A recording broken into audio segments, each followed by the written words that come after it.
સ્વાગત કરું છું। તો જોઈએ આજના સમાચાર। ગાંધીનગર શહેરના સેક્ટર 23 સ્થિત સર્વ વિદ્યાલય કેળવણી મંડળ કડી કેમ્પસમાં કમળા અમૃત ટોય હાઉસનું ઉદ્ઘાટન અમૃતભાઈ શિવાભાઈ પટેલના હસ્તે કરવામાં આવ્યું હતું। આ પ્રસંગે તારક મહેતા કા ઉલ્ટા ચશ્મા ફેમ નટ્ટુ કાકા ઉર્ફે ઘનશ્યામભાઈ નાયક ખાસ ઉપસ્થિત રહ્યા હતા।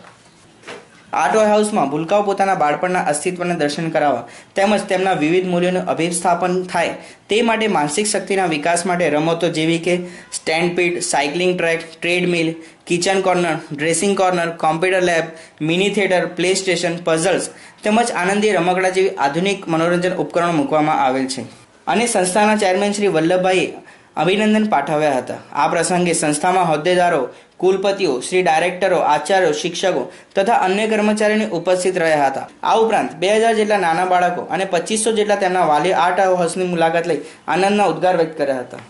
ગુજરાત મજદૂર સભાના બેનર હેઠળ નરેગા યોજના હેઠળ કામ કરતા મજૂરો કર્મચારીઓ આજે ગાંધીનગર ખાતે G0 થી G3 સત્યાગ્રહ છાવણી રેલી યોજી હતી અને મુખ્યમંત્રી શ્રી નરેન્દ્ર મોદી વિરુદ્ધ સૂત્રોચ્ચાર કર્યા હતા। કર્મચારીએ સૂત્રોચ્ચાર કરતા થોડીવાર માટે વાતાવરણ ગરમાયું હતું। પોતાની માંગણીઓ રજૂ કરતા આવેદનપત્રમાં તેમણે મુખ્યમંત્રી શ્રી, ગ્રામ પંચાયત મંત્રી શ્રી, અગ્ર સચિવ સુપરત કર્યું હતું। તેઓએ પોતાની માંગણીઓમાં તારીખ 23/12/2013નો ઠરાવ જે ગુજરાત સરકારના પંચાયત, ગ્રામ ગૃહ નિર્માણ અને ગ્રામ વિકાસ દ્વારા જારી કરવામાં આવેલ છે તે તાત્કાલિક અસરથી રદ કરવામાં આવે અને ઉપર જણાવેલ જગ્યા ઉપર કામ કરતા તમામ કર્મચારીઓની નોકરી જ્યાં સુધી યોજના પૂર્ણ ન થાય ત્યાં સુધી ચાલુ રાખવામાં આવે।